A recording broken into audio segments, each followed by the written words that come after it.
What I want to do to conclude us, just take a couple moments, is add to everything we've said some practical, what I think are practical, spiritual, religious, and existential transitions.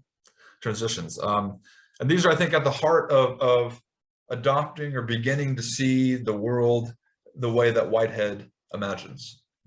Okay, so in a certain sense, we can see these as a brief summary statement of all that we've done in the last 4 sessions previous. Okay, and think of them, if you want, as practical changes in life orientation, transitions, or even conversions in a sense that can be at the heart of adopting, or at least coming to see the world in the way process thinkers do. Okay, so there's a couple of these I'd like to mention. Let me give another shout out. These are adopted, just because we need to cite resources, they're adopted from this recent text. You guys know Roland Faber, who's a longtime teacher at Claremont, and these are adopted from an edited volume we did on his work. Okay, but I want you to sit with these a little bit, and I want to see at the end, when we have some time for questions, whether or not you think these transitions are impactful for the world. Okay. All right, so transition 1, we can call it from being to becoming. Okay, remember these themes. And this is what we're sort of getting at in a deep way. That in our transition from philosophical, from these theological, even societal categories of being to those of becoming, we find that the world is not imprisoned to the sameness of repetition, nor determined by patterns of the past. Okay, remember Heraclitus's river. The ever-coming advent, this divine novelty for Whitehead, is releasing the world to creatively become other than what it has been. Or the world's never the same twice. The world is never fully determined. And God is leading it into a new future, this becoming future. The essence of life is the teleological introduction of novelty. Now, I add this last one because it's not easy. In a lot of ways, the fact that it's always changing can fill us with anxiety.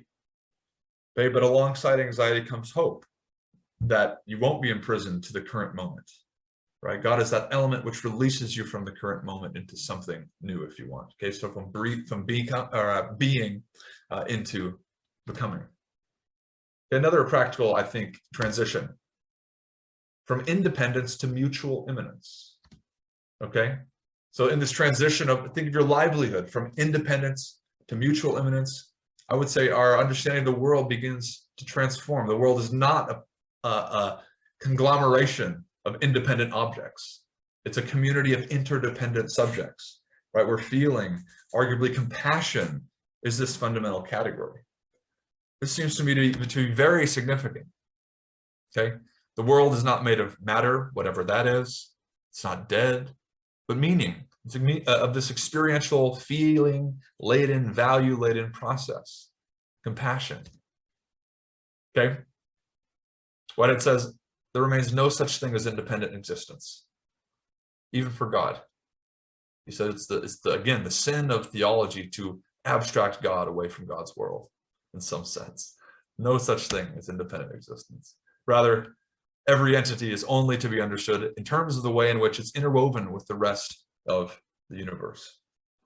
Okay, transition 3 that I think is practical for us, that is important given all this discussion, is from force to persuasion.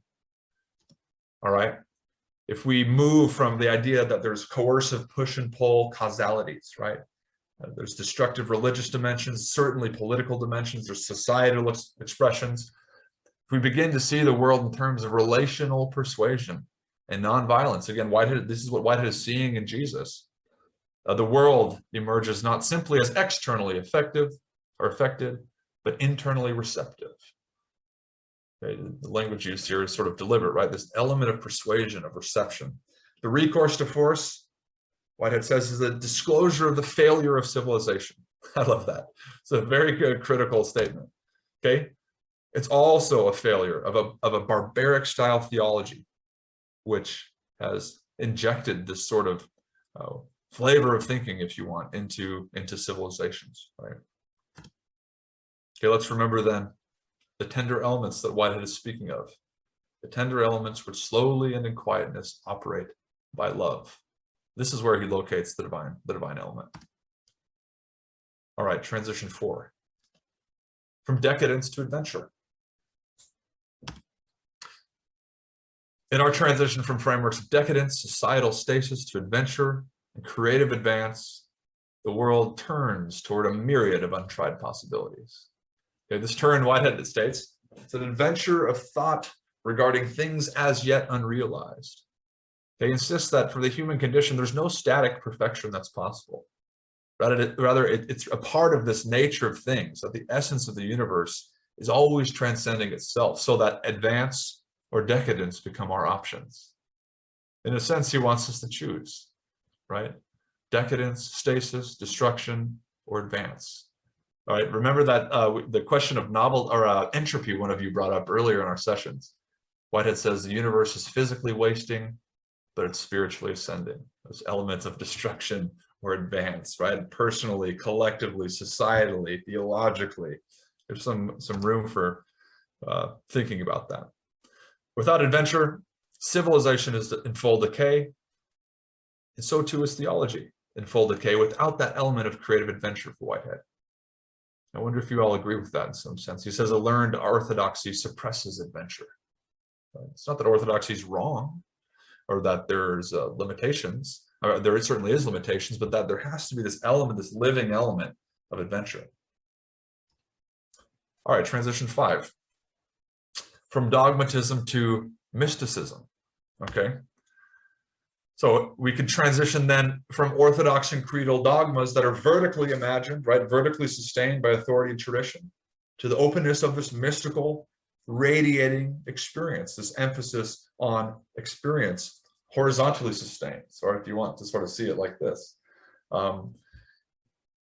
If we're to do this, arguably, the mystical elements help connect religious traditions. They help connect inter-experiential connections among religious traditions, this element of mysticism, right, rather than dogmatism. Think of the practical implications of that. They seem to be significant.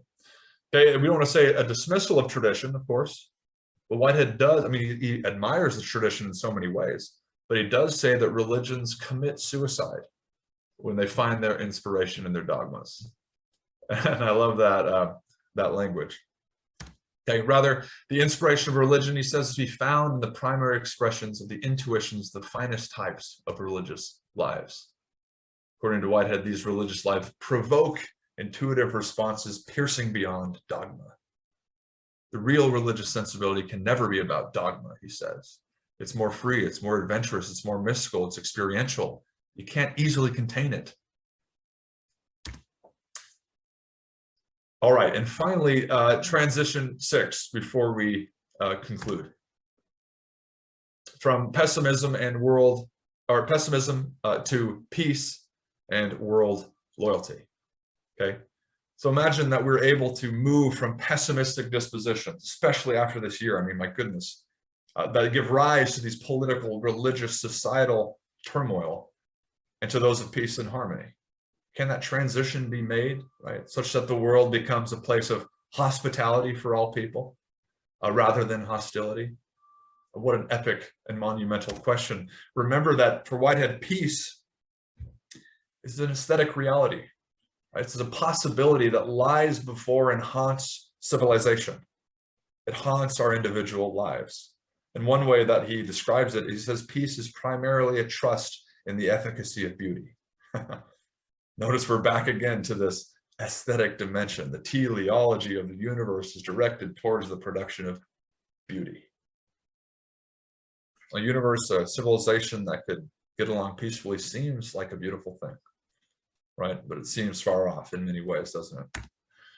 Okay, now the risk, of course, is that we fall asleep, right? The alternative to peace, Whitehead says, is its bastard substitute, quote unquote, anesthesia, where we fall asleep, where the quality of value of life are subverted by this destructive force, this passivity, right? This haunts us as much as the notion of peace does.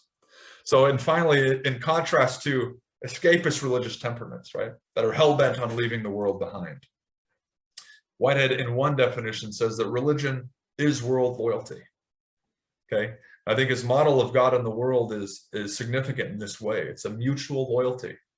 And if God in Whitehead's scheme is fundamentally loyal to the world, if that's a part of what God's function always is and has been, then how can it afford not to be also yours? Okay, this question of being loyal to the world in light of these transitions. Okay. And so we find ourselves in the river that we have been traveling these last 5 sessions. I want to thank everybody. You've been great. I know this is a lot of information, and we have ample time to ask some questions, to reflect upon these transitions, to think about paper topics if you want together. But I've had a lot of fun doing this. I know it's been a lot, and I hope I've been able to communicate it in a way that's not only entertaining,